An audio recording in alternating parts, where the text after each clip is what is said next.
राकेश तुला राखेल म्हणून पार्कची मागितली ना तू राखेल झाली तिला तू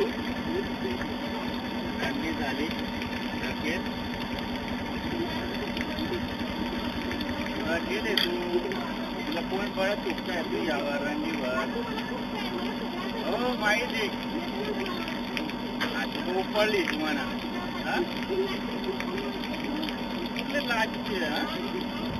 नाक्या लावतो बापाच्या सामानावर माझ्या मारताय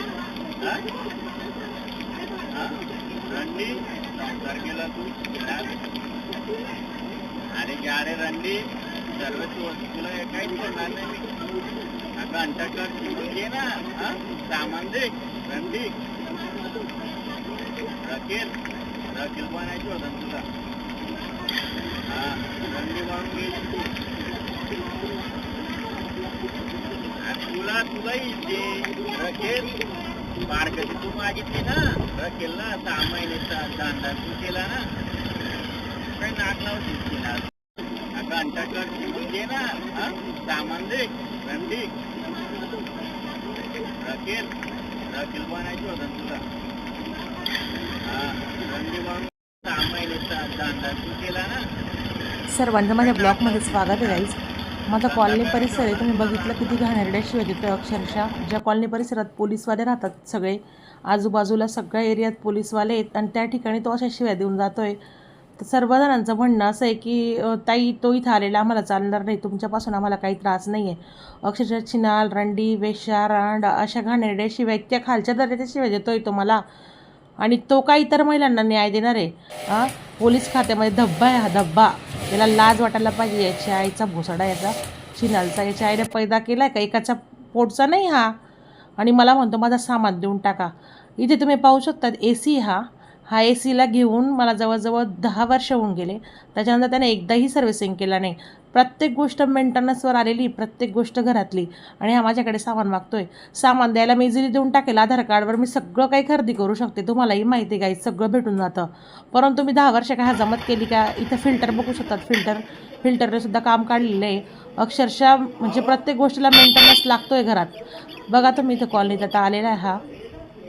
इथून पुढे तुम्ही ब्लॉकमध्ये बघा इतकं हॉर्न वाजतो कॉलनीमध्ये, इतक्या लोकांना त्रास येतो. आणि मी याला दार उघडणार नाही, कोर्टाच्या आदेशी मुलाला भेटू द्या, परंतु मी याला दरवाजा नाही उघडणार. कारण की का एवढ्या घाणेरड्या शिवाय देतो की आजूबाजूचे लोक चक्क ऐकतात. वेश्या रांड चिनाल बोलतो. वेश्या आणि रांडच्या घराला CCTV कॅमेरेज असतं का गाईज, तुम्ही सांगा मला. कितपत योग्य आहे. माझं चुकत असेल तर मला कमेंट करून सांगा. मला कमेंटमध्ये सांगा की मी काय केलं पाहिजे आणि काय नाही केलं पाहिजे. अक्षरशः एवढे हॉर्न वाजवतो. लोकांचं म्हणणं आहे की तुम्ही कॉलेज राहतात ताई, पोरांवर परिणाम होतो. प्रत्येक गोष्टी सगळ्या काही गोष्टी ना आमचं जगतोय ना आम्ही. ह्या भिकारचोट ह्या नंगचोट याचा पगार याच्या आईला ज्याला लाकडं ठेवून शिलगावा त्या पगारावरती याला झोपून त्याचे पैसे मी काय करू शकते. त्याच्या पैशांना पोराचं शिक्षण आहे, तर प्रत्येकाची जबाबदारी पैदा केलेला तर शिक्षण पैसे लागणारच आहे, ते भरावंच लागतील ना. मी याच्या पैशांनी मला जरी मरण जरी आला ना तरी मी पाण्याची बाटलीसुद्धा घेऊन पिणार नाही. हा बघा असा फोटो काढतो, व्हिडिओ काढतो. काय सिद्ध करणार आहे हा. चिनाल आणि रंडीच्या घराचे फोटो काढायचे राहतात का म्हणून येतो हा चिनाल आणि रंडीच्या घरी. चांगला पोलीस खात्यामध्ये ना हां.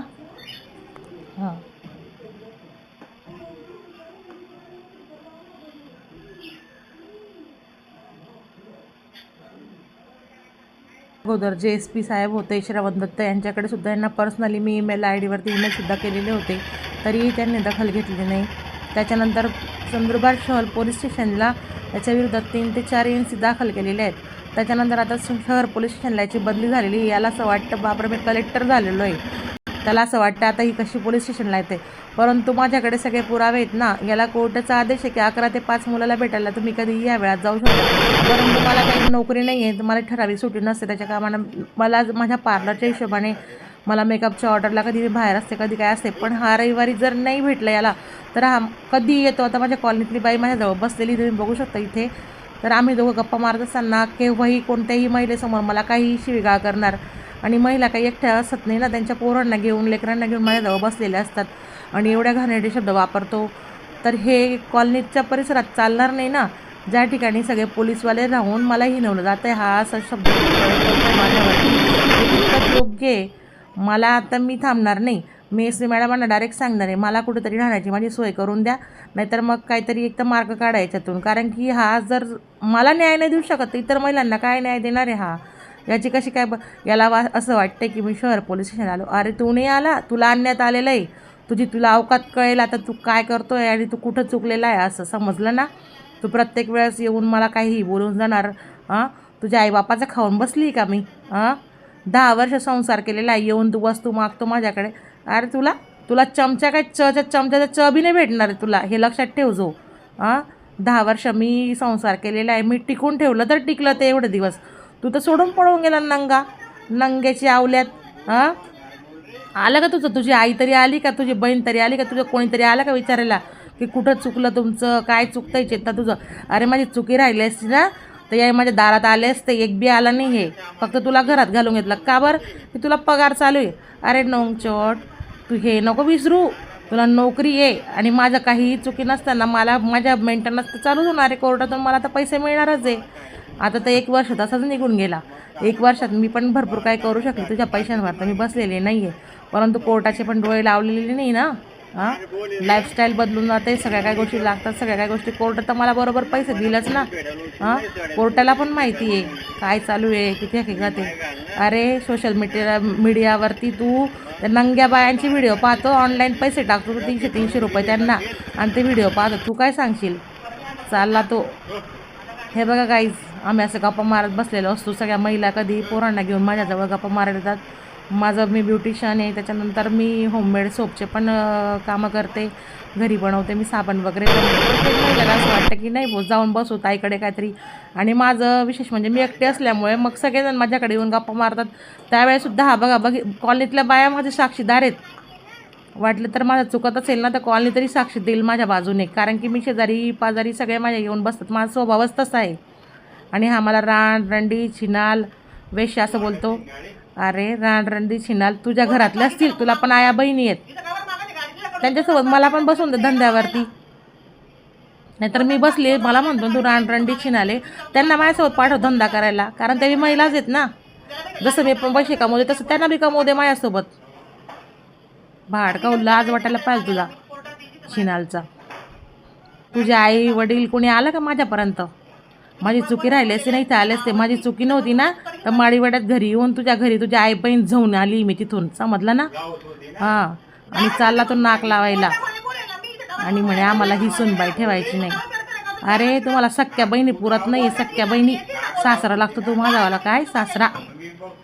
काका चुलत्याच्या पोरी घेऊन झोपून राहिले तुम्ही, अख्खा माडीवाडा ग्वाही देईल, समजलं का. तुमच्या पैशाला तुम्ही मध लावून चाटा, आम्हाला काय घेणं देणं नाही, समजलं का. आत्तापर्यंत इज्जत जपत होती आणि माणुसकी जपत होती, पण आता इज्जत आणि माणुसकी काहीच जपणार नाही. कारण की जो संघर्ष करतो ना त्याला माहिती आहे की खरा संघर्ष काय असतो, समजलं का. कोणाची बांधील नाही भाऊ, समजलं ना. 1 वर्षापासून सगळा मेंटेनन्स पोरगा बिरगा सगळं थाटात सांभाळलेलं आहे मी. नाही तुझ्या गांडीत जोर नाही होता, आई झवाड्या पळून गेला तिकडं. ऑनलाईन मी बाया जावतो, पण तुझ्या दम आहे का तुझ्या लवड्यात? सोपटावून गेला ऑनलाईन. इधर से दवा अच्छी क्या, ये दवा अच्छी क्या, वो दवा अच्छी क्या, कसा मागवत राहतो. गोळ्या खाऊन चालून राहिला तू. जाशील ना, कशाला तळतळात घेऊन राहिला. आमचं जगतोय जगू दे ना, समजलं ना. आई झवाड्या चालला तो. गोळ्या खाऊन जगतोय तू एवढे दिवस आणि म्हणे मला बाईची गरज आहे, माझी बायकोन. सोशल मीडियावरच्या बाया बघ तुझ्यावाल्या किती, 2-2, 3-3, 4-4 लाख रुपये तर वाटून टाकले तू बायांना. अरे तुझ्या बरोबरच्या महिला कर्मचाऱ्यांचे घरं झाले घरं बांगड्यावर तू ही चढा.